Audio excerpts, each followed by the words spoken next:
Hello, everybody. This is Lou White, and this is Dan Lachendro on your left. How you doing, Dan? Oh, not too bad. Good. Well, you had something in the mail that you wanted to read, that you wanted to bring out some points. What would that be? Well, we got some things here that we probably ought to talk about, and uninspired traditions and words, okay? Most people, I mean, Christians as a whole, but even non-Christians, I think there's these words that they're very familiar with. And I can't say some of them, so I will just spell them. Okay, the first one is B-I-B-L-E. Now, everybody thinks that's the good book. They call it the word of G-O-D. That's another word that we don't pronounce. And then we have J-E-S-U-S. And then we have the word Lord, which I can say that because it just means master, as long as it's not being used as a name. But the Great Mother Circus is the organization, okay, that encompasses all these things. Come out of her, my people, get wisdom. Now, the article that you sent here is really good, and I think that we'll just read through this really quick here. All the pillars and obelisks and steeples come from the cup held by the whore of Babel. She has made all the nations drunk from the filth of her abominations. We're not to learn the ways of the nations. It says at Leviticus or 26, do not make idols for yourselves, and do not set up a carved image or a pillar for yourselves, and do not place a stone image in your land to bow down to it. For I am Yahuwah, your Elohim. Now Danial described the end of days, and Yahusha also spoke of him, and a time of the great distress of nations. Okay, if you read Daniel 12:3 and 4, it says, and those who have insight shall shine like the brightness of space, and those who lead many to obedience like the stars forever and ever. But you, Daniel, hide the word, seal the book until the time of the end. Many shall diligently search, and knowledge shall increase.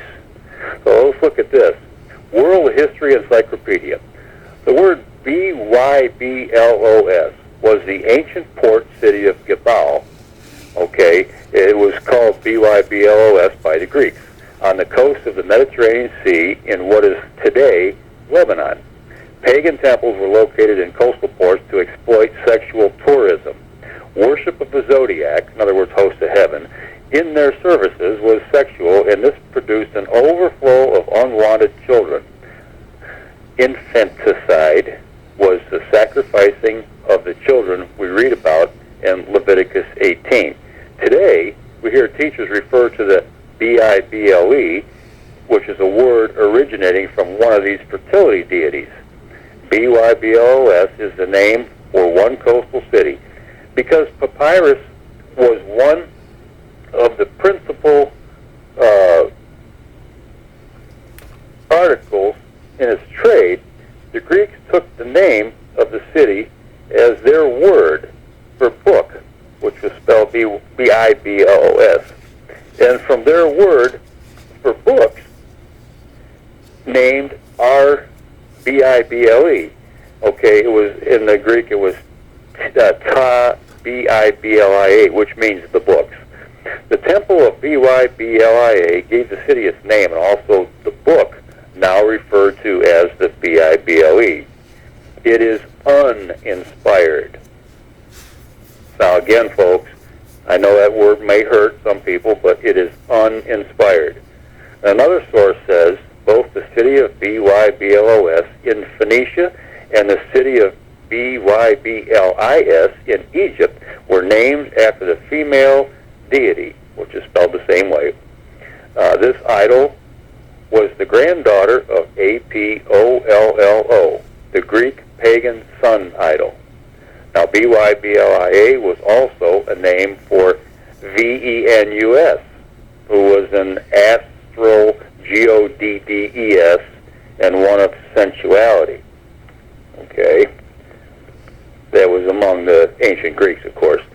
So when asked if the word BIBLE is a pagan word, The organizations that use that word in their name claim it is, well, it's not a problem, but it comes to us from the word for paper or parchment in the Greek language. In other words, nothing here, folks, just move along. BIBLE is not a word used in the inspired text. And just as an aside, if you read it, you'll never see that word in the text. The inspired text calls itself the Kitab Amath at Danial 10:21. And if you want to check that out, you can look in an interlinear to fact check it.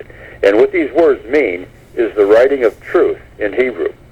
So we've grown far too trusting. Eusebius began translating the Greek into Latin in 391 CE. And for the next 1,200 years, his Latin vulgans, or vulgaris, which just means common, was believed to be inspired. It was used by the Anglican Catholics to produce the King James Version. Seaport cities offered easy access for wealthy traders to sell and buy all kinds of goods. The pagan temples located in these ports exploited the rich travelers' tourism with brothels. The fertility temples referenced worship services is still used commonly by Gentile cultures. Shrine prostitutes brought great wealth to the cities through their shameful deeds. Now, Paul warned his converts who had once been in these worship services. And he said in Ephesians 5:11-13, and have no fellowship with the fruitless works of darkness, but rather expose them. For it's a shame to even speak of what is done by them in secret. But all these things being exposed are manifested by the light. For whatever is manifested is light. Now, if you read Deuteronomy 18, it says, we must not learn the ways of the heathen. Now, infanticide was institutionalized to eradicate surplus babies that the fertility rites produced.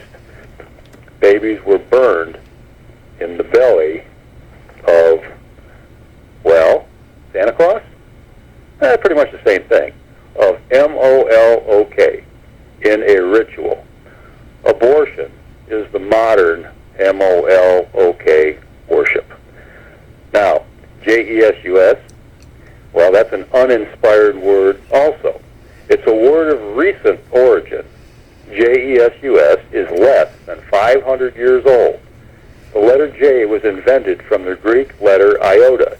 It grew a curly tail in the 17th century when it was used as the first letter in a sentence or the first letter of a proper noun. The Latin Vulgate and the first edition of the King James Version used the letters I-E-S-V to represent the name, and they had never known the true name of Yahusha. Now, 1 Corinthians 12:2 reminds us, you know that you were Gaim, led away to the dumb idols, even as you might be led. In other words, the Gaim were the idolaters. By using the word B-I-B-L-E, the word of Yahuwah is being referred to by the actual name originating from a female idol of pleasure worshipped in Canaan and Egypt. Well, here's another question. Who is the Lord God? Well, read your translation's preface. It admits removing the name of Yahuwah and replacing it with a device, the English word Lord, which is confused with the uninspired words. The name God was adopted by Christianity, as was the word Bible.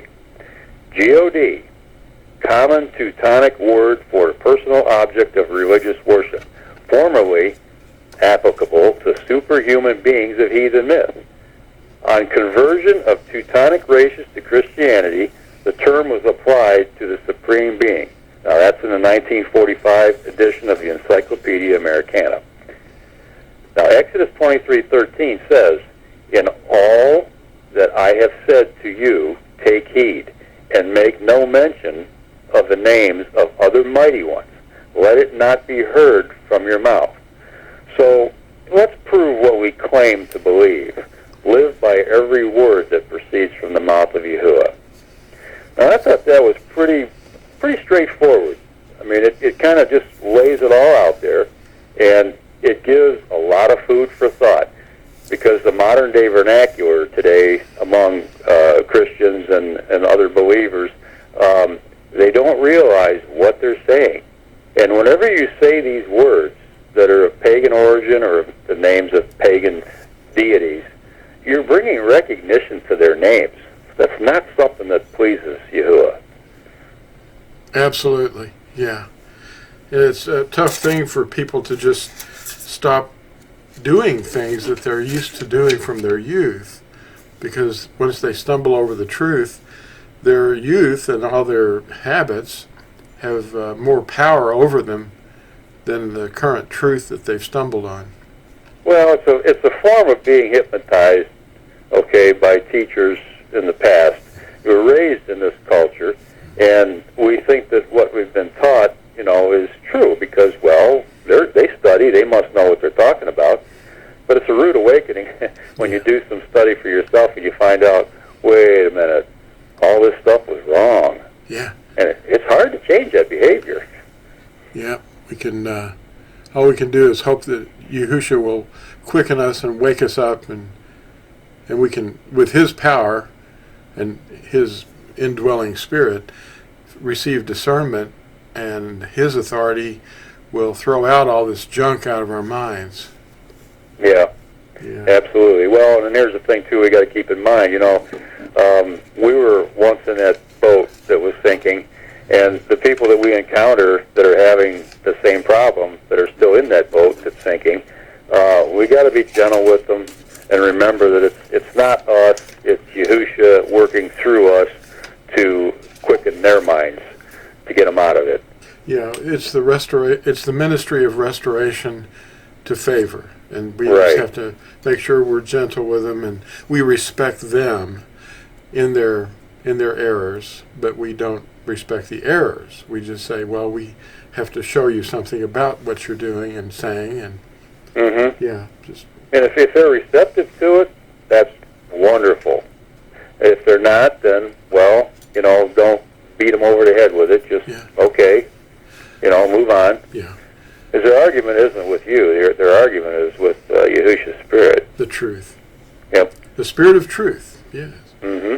Yep. And, well, I wonder, if I went back 50 years in my life, I would be basically 22 years old.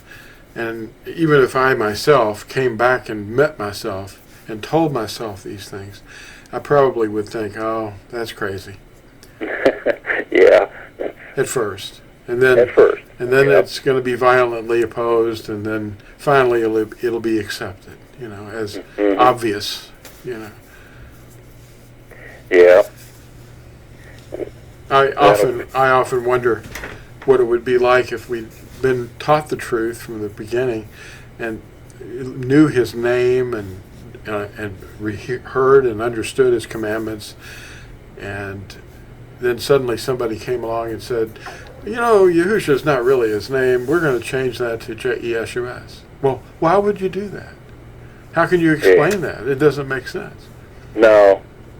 Well, it would kind of be like the world we live right today. Yeah. It doesn't make any sense. The world doesn't make any sense. Anything anybody does, it's just upside down. Mm-hmm. And that's a sign of the time we live in right now. Yep, it really is. Well, I hope that wakes people up, and they can get a copy of this tract for free, downloaded at TorahZone.net. You have to register first and all, but it's free. And just put it in your shopping cart and don't pay for it. Just download it. And then you can also get it at, I think, NatsarimLife.com if you're able to get there, and then LambLegacyFoundation.com. They're all free resources that you can get. And, well, thanks for reading that. That was great. Okay. And I hope people will accept it. Well, we'll see you all in the next video, and hope everyone has a good day. Bye now.